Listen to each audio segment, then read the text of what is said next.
আমরা অনেককে এখানে চিনি, অনেককে চিনি না, বাট এটা একটা এক্সপেরিয়েন্স, এটা একটা অভিজ্ঞতা, এটা একটা অনুভূতি যে ফারহানের এখানে লরেঞ্জোতে এসে ওয়ার্ল্ড ফটোগ্রাফি ডেতে আমরা সবাই কিছু যার যার ছবি দেখানোর সুযোগ পাচ্ছি, বলার সুযোগ পাচ্ছি। আমরা একটা 30 মিনিটের একটা জার্নি করব, হ্যাঁ। এবং এই জার্নির একটা রিসার্চ আছে, জানেন কি না? আমার বাসার পাশে যদি কালকে প্লেন থাকতো এবং আমি যদি ডাইরেক্টলি বাসার বিছনার থেকে উঠে প্লেনে উঠে ফ্লাই করতাম, আমার ভমিটিংয়ের টেন্ডেন্সি 4 গুণ বেড়ে যায়।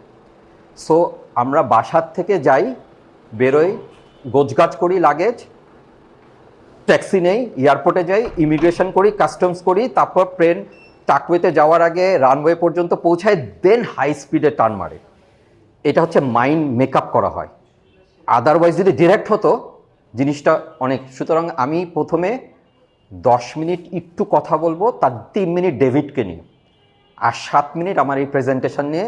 দেখে ভয় পাওয়ার কিছুই নাই। আনফোল্ডিং ক্রিয়েটিভ আউটলেট মানে ফটোগ্রাফি নিয়ে আসতেছে এখানে। ক্রিয়েটিভ আউটলেট ঘটনাটা কি?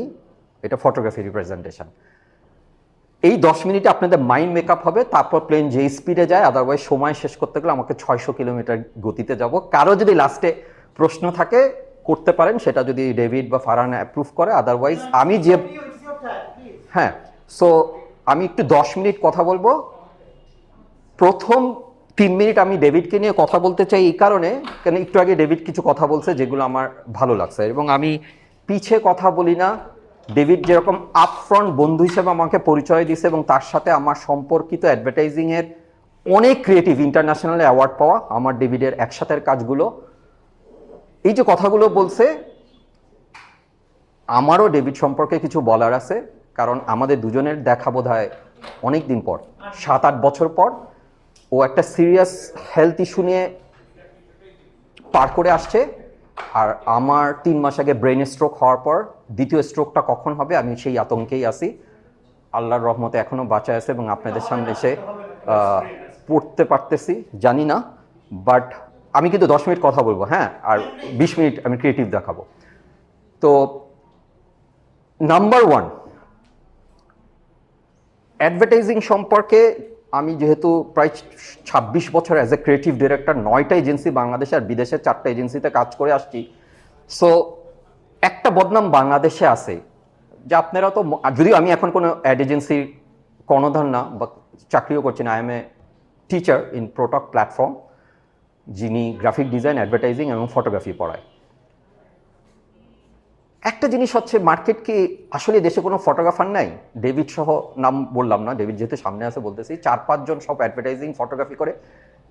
আমি বিজ্ঞাপনের জায়গায় ফ্যাশনটাকে একটু আলাদা করে রাখছি, কারণ ফ্যাশন খুব এজেন্সি কম কাজ ডিল করে, সব ডিরেক্টলি ফ্যাশন ব্র্যান্ড অ্যান্ড ফটোগ্রাফাররা একসাথে করে।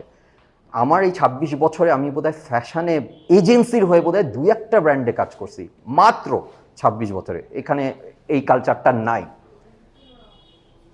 এখন প্রত্যয় ফারহান আমার খুব প্রিয় ছাত্র। আমি আমার যতটুকু মেধা থাকে ওদের উপর ঢালার চেষ্টা করি, ওদের শেখার অনেক আগ্রহ আছে। তা আমি একটা জিনিস, কেন ডেভিডকে প্রশংসাগুলো দেওয়া উচিত, ও একটা ইন্টারেস্টিং জিনিস বলছে যেটা আমাকে ফটোগ্রাফি ইন্ডাস্ট্রিতে কেউ কখনো বলে নাই। যারা অ্যাডভার্টাইজিংয়ে ঢুকতে চায় তারা অনেকে বলে, স্যার আপনি কি পড়াবেন, আপনি তো এই বিষয়ে জানেন। আর আমার যেহেতু ব্যাকগ্রাউন্ডে Dhaka university graphic design is applied arts. এখন টাকার আমরা 3টা কোটেশন নেই। টাকার গল্পটা এখানে না, যে কত টাকায় ডেবিট করলো, কত টাকায় XYZ ফটোগ্রাফার করলো। এজেন্সি চিন্তা করে যেই ফটোগ্রাফারের উপর 20,000 টাকাই হোক আর 2 লাখ টাকা শুট হয়, ইটস নট দ্যাট। টোটাল যখন আউটপুটটা যায়, ইটস 2 কোটি 3 কোটি। আমি গ্রামীণ এখন Telco business, it's not a liver brothers, it's not a tobacco, it's not Telco. সকালবেলা একটা বাংলালিংকের অ্যাড গেলে 3 ঘন্টার মধ্যে এজেন্সি ক্রিয়েটিভকে ডেকে মিটিং করে কালকেই গ্রামীণকে ছাড়তে হবে। It's more than an FMCG। আমি যদি বলি, আমরা ডেভিডকে ডাকি, বন্য ফটোগ্রাফারকে ডাকি, because they understand brands more than কোটেশনের এটা সেটা। টেকনিক্যালি কেউ 10টা লাইট থাকবে, কারো 4টা লাইট থাকবে, কারো ব্র্যান্ড যত যে বুঝবে তার উপর এজেন্সি নির্ভর করবে। আমি কি বোঝাতে পারছি? সুতরাং it's not that agency are doing monopoly, brand বুঝতে চায় না। ডেভিড কি মজার কথাটা বলছে, যেটা আমার ভালো লাগছে, যদিও আজকে আমরা তো ফ্রিল্যান্স ফটোগ্রাফার, এখন তো সেটাও ছেড়ে দিছি, আমরা বেসিক্যালি টিচার, বোনাফাইড টিচার, মানে পেমেন্ট নিয়ে টিচিং করেই জীবন চালাচ্ছি। আজকে আমাদের ফ্রি, কিন্তু ডেভিড যদি সত্যি যে কথাটা বলল যে আমাদের মধ্যে কেউ যদি অ্যাডভার্টাইজিংয়ে ইন্টারেস্টেড থাকেন, can I make an workshop. Normally আমি বোর্ডে এবং প্র্যাকটিক্যালি পড়াই, প্রেজেন্টেশন ভিত্তিক কম হয়, কারণ অ্যাডভার্টাইজিং এত ব্যাপক, এটা প্রেজেন্টেশনে আনাটা খুব কঠিন। বাট যদি ডেভিড চায়, ফারহান বা ডেভিড যদি দায়িত্ব নেয় স্টুডেন্টদের কাছে টাকা জোগাড় করার, কয়জন আমাকে বললে অবশ্যই আমি করব। এবং এমনভাবে ডিজাইনিংটা হবে যাতে ফারহান ডেভিডরা যারা অ্যাডভার্টাইজিংয়ে কাজ করতেছে এবং এখন প্রত্যয় করে, তারা যাতে শিখতে পারে এবং যারা নিউ কামার শিখতে পারে, সবারই কিন্তু শেখার জায়গা আছে। ওই লেভেলটা রেখেই ফুল ডে একটা ওয়ার্কশপ। এক, দুই হচ্ছে ডেভিডের কিছু কাজ দেখে 2012 সালে আমি কোথায় ছিলাম আমার মনে প্রশ্ন জাগছে, এই কাজটা যদি ডেভিড, কোন ব্র্যান্ডের জানি বললাম, না না নেসক্যাফে না, এই কাজটা যদি ও আমাকে আজকে না দেখাতো, আমি দেখিই নাই, সত্যি কথা, হতেই পারে আমি ফ্যাশন নিয়ে অত ভাবি না, আমি জানতাম না বাংলাদেশে এই ধরনের কাজ হয়। কিন্তু এই যে ডেভিড একটা কথা বলছে যে কোভিড জানে ওর উইকনেস কি, আর আমি ডিরেক্টর, আমার সাথে ওর বোধহয় 27টা কাজ হয়েছে, প্রতি বছরে 3-4টা হইতো। অ্যান্ড ও সবসময় 3 জনের মধ্যে প্রথম প্রায়োরিটি লিস্টে আমি থাকাকালীন 2016 পর্যন্ত কাজ আমি ফার্স্ট কল করতাম। না না না না, আমি 2016, না না না, এখানে 3টে ইস্যুস, ক্লায়েন্ট চায় বাজেট কমাতে, এজেন্সির মালিকরা এমডিরা চায় 3 জনের লবিং, আর ক্রিয়েটিভ ডিরেক্টর চায় সবচেয়ে বেশি তার ব্র্যান্ডটা কার হাতে গেলে ভালো হবে। এখানে কিন্তু 3টা ডাইনামিক্স আছে, আমার কথা হবে না। তো আমার মনে হয় অ্যাডভার্টাইজিং ওয়েডিংয়ে নামতে গেলে ওয়েডিং কালচারটা যেমন জানা দরকার, শুধু 3টা স্ট্রোব লাইট কিনলাম, একটা ক্যামেরা কিনলাম না, অ্যাডভার্টাইজিং করতে গেলে ব্র্যান্ডটা বোঝায়। Brand is not photography, is brand is how. এবং এত বিপদে আমি পড়ছি বম্বেতে গিয়ে, কিছু ফটোগ্রাফার, অস্ট্রেলিয়ান ফটোগ্রাফারের কাজ করছি বম্বে, যারা যে ধরনের প্রশ্নগুলো আমাদেরকে করে, এটা বাংলাদেশের কোনো ক্লায়েন্ট এজেন্সিকে করে না, এত কঠিন একটা ফটোগ্রাফার করে যার উত্তর দিতে পারি না। তো এই জায়গাটা আমার মনে হয় খুবই একটা ইন্টারেস্টিং করছে। আর এই কাজটা আসলে বাংলাদেশে যেমন ফটোগ্রাফি অ্যাসোসিয়েশন আছে, ওয়েডিং অ্যাসোসিয়েশন আছে, অ্যাডভার্টাইজিং অ্যাসোসিয়েশন আছে, সেই অর্থে অ্যাডভার্টাইজিংয়ের বাইরে ওরা ভাবে না। আসলে যদি ফটোগ্রাফার অফ দি ইয়ার না, যদি brand photoshoot of the last decade ধরি, আমি প্রশংসা বলছি এবং প্রত্যয়কে মেনশন করে বলতেছে কেন আমি 10-এ 10 দেই না as a photographer, as a director, কিছু লেভেল থেকে এটার একটা মার্ক কাটতে পারবে না। এবং সিরিজ কাজ, যে কাজটা দেখছে সিরিজ কাজ, এটা যদি আজকে অ্যাসোসিয়েশন থাকে, আই উইল রেকমেন্ড এজেন্সি যে last decade brand photoshoot of the year ডেভিডকে করার জন্য। আমি এই লেভেলের কথা বলছি, মানে আমার মাথার উপর দিয়ে গেছে যে এই ধরনের কাজ এই দেশে একটা খুঁত পাবা না। এবং সিরিজ অ্যাড, আমি সবাইকে বলি, সিরিজ অ্যাড করার মূল্যই হলো কনসিস্টেন্সি ধরে রাখা। 3 নম্বর যেটা বলবো, ও একটা কথা বলছে যে এআই যতই আসুক একটা জায়গায় আটকায় যাবে, কারেক্ট।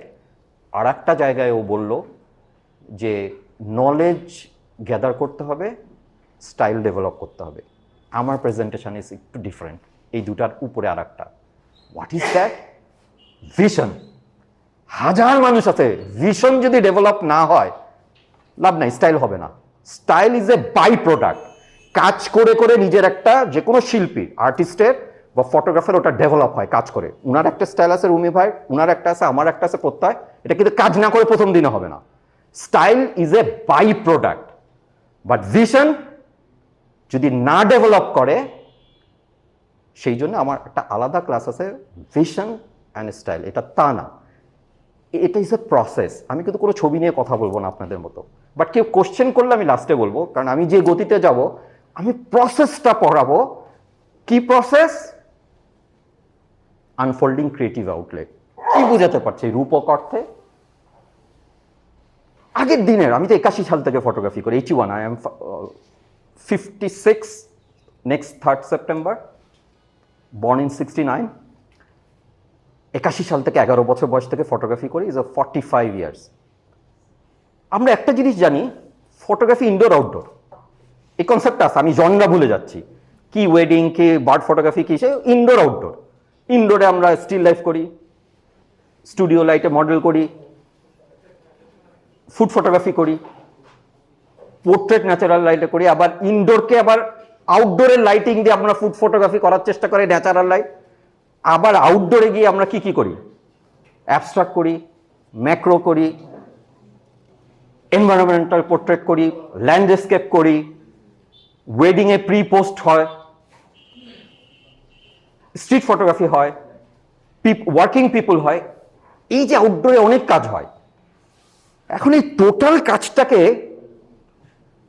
শুধু আউটলেটে কনভার্ট করি। And what is outlet? আমরা বলি না ওই আউটলেটে এতগুলো ভ্যারাইটিস অফ ডিজাইন আছে, ওই আউটলেটে এতগুলো প্রোডাক্টস আছে, সব আউটলেটে থাকে না, ঠিক না? আমরা যদি এই যে আউটডোরটাকে ওই আগের 81 সালের কোডাক বই, 70-75-এর কোডাক বই যদি দেখে আউটডোর মানে সূর্য উঠলো এই সময় এই ছবি তুললাম, ওই যে একটা প্রি কনসিভ থেকে বেরোয় যেতে পারি দেন, এবং এটাকে যদি একটা আউটলেট ধরি এবং ক্রিয়েটিভ, যেহেতু আমরা ক্রিয়েটিভ কাজ করি, তাহলে আনফোল্ডিং ওখানে কিছু পরত আছে। রুটি পরাটা যেমন টেস্ট এক না, এই আনফোল্ডগুলো আমি খুলতে থাকবো যে কতভাবে, দেন হোয়াট হবে। ওই যে ডেভিড বলল স্টাইলটা যদি আমাকে ডেভেলপ করতে হয়, তার প্রথম জিনিস হচ্ছে ভিশনটা ডেভেলপ করা। ভিশনটা তখনই আমি পাবো যখন একটা স্পেসিফিক জিনিসের টোটাল প্রসেসটা আমি জানতে পারবো। কারণ আমি ল্যান্ডস্কেপ করি, ধরে আমি অন্য কিছু ভুলে গেলাম, ওয়াইল্ড লাইফ ফটোগ্রাফিটা আলাদা রাখলাম, আউটডোর, ঘর থেকে বেরোলেই তো আউটডোর, অনেক কিছু আছে। এখন ওইখানে গিয়ে আমি ল্যান্ডস্কেপ করি, ল্যান্ডস্কেপের আর্টে যে ইজমগুলো আছে, মডার্নিজম, মিনিমালিজম, সার্ভিয়ালিজম, আমি কি ওটাকে কনভার্ট করতে পারি ল্যান্ডস্কেপে? That is important. আমি কি পোর্ট্রেটে কাজ করি জীবনভর শুধু লাইট দিয়ে একটা মেয়ের সুন্দর চেহারা দেখা গেছে, আমি কি different genre or DNA of ফটোগ্রাফিকে প্লাই করতে পারি? That is প্রোটক। প্রোটক কি করে? ট্যাগলাইনটা কি? Learn, explore, evolve. এই যে ইভলভের জায়গায় ন্যাচারালি কিন্তু হওয়ার কথা ছিল লার্ন, শিখবো, এক্সপ্লোর করবো, অ্যাপ্লাই করবো, ডিসকভার করবো। ডিসকভার এই ওয়ার্ল্ডে এখন নাই। আবিষ্কারের কোনো জিনিস নাই। 4 চাকার গাড়ি আবিষ্কার হয়ে গেছে, আর্টিফিশিয়াল ইন্টেলিজেন্স আবিষ্কার হয়ে গেছে, মোবাইল ফোন আবিষ্কার হয়েছে, দুনিয়ার সব, পৃথিবীর সব দেশ, অ্যান্টার্কটিকা থেকে আমেরিকা আবিষ্কার হয়ে গেছে। এখনকার ওয়ার্ল্ডে আবিষ্কারের কোনোই মূল্য নাই। What is important is evolve. ওর স্টাইল, ওর এই নলেজ, নলেজ হচ্ছে আমি ইউটিউব পড়ে পড়ি, এখানে পড়ে আমার গেইন হচ্ছে নলেজ। স্কিল আমি কাজ করে করে বাড়তেছি। স্কিল আর নলেজ থেকে আমার আস্তে আস্তে বাই প্রোডাক্টে স্টাইল ডেভেলপ করবে। এর সাথে যখন উইজডম যোগ হবে ক্রাইসিস মোমেন্টে, দেন ডেভিড প্রত্যয়ের মতো ওয়েডিংয়েও চলে আসবো, ফারহান ওরা চলে আসবে এজেন্সির কাছে। এর তো উইজডম আছে, বিজ্ঞতা আছে, বিকজ ও একটা ক্রাইসিস মোমেন্টে সমস্যা হলে ম্যানেজ করে আসতে পারবে। এটা আসে কিন্তু স্কিল, নলেজ থেকে। I am talking about DNA একটার সাথে একটা। যেভাবে আজকের দিনে অ্যান্ড্রয়েড ক্যামেরা ছিল, আগে ফোনের ছিল আলাদা বাটন ফোন, ইমেলের কোনো ছিল না, ব্যাংকিং ছিল আলাদা, অল ইনটু হেয়ার ওয়াকম্যানকে পর্যন্ত ইয়ে করে ফেলছে। সো এইটার ওই পরতগুলোই খুলবো কোথায়? আউটডোর ফটোগ্রাফিতে।